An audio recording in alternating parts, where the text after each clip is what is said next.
Le livre d'Ésaïe, chapitre 33. Malheur à toi qui dévaste sans avoir été dévasté, qui trahit sans avoir été trahi. Quand tu auras fini de dévaster, tu seras à ton tour dévasté. Quand tu auras fini de piller, on te pillera.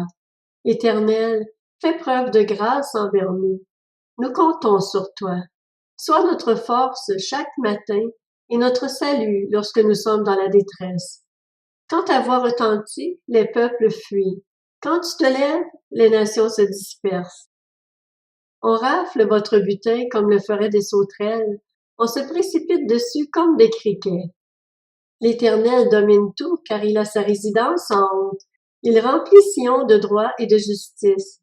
Il assure la sécurité de ton existence.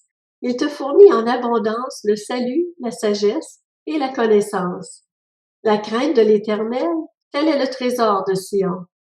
Voici que leurs héros poussent des cris à l'extérieur, que des messagers de paix pleurent amèrement. Les routes sont désertes, on ne passe plus sur le sentier. Il a rompu l'alliance, il méprise les villes, il n'a de respect pour personne.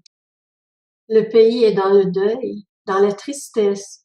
Le Liban est couvert de honte, il dépérit. La plaine du Saron est pareille à un désert. Le basan et le Carmel ont perdu leur feuillage. Maintenant, je vais me lever, dit l'Éternel. Maintenant, je vais montrer ma grandeur. Maintenant, je vais me dresser bien haut. Vous avez conçu du foin, vous donnerez naissance à de la paille.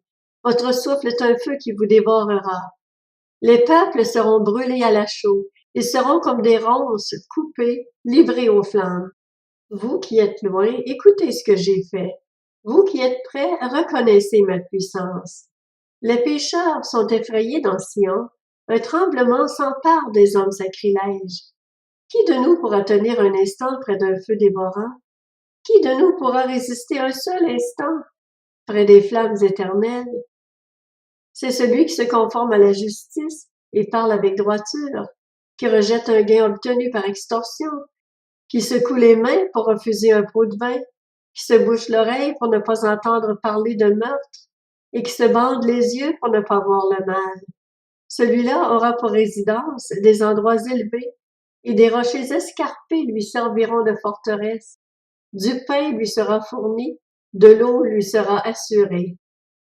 Tes yeux verront le roi dans toute sa beauté, ils contempleront le pays dans toute son étendue. Ton cœur se souviendra de ses terreurs. Où est le secrétaire?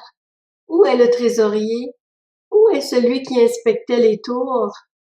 Tu ne verras plus le peuple audacieux, le peuple au baragouinage obscur, au langage balbutiant qu'on ne comprend pas. Regarde Sion, la ville de nos fêtes. Tes yeux verront Jérusalem comme un domaine sûr, une tente qui ne sera plus transportée, dont les piquets ne seront plus jamais enlevés et dont les cordages ne seront pas détachés. Oui, c'est là que l'Éternel se montre magnifique pour nous.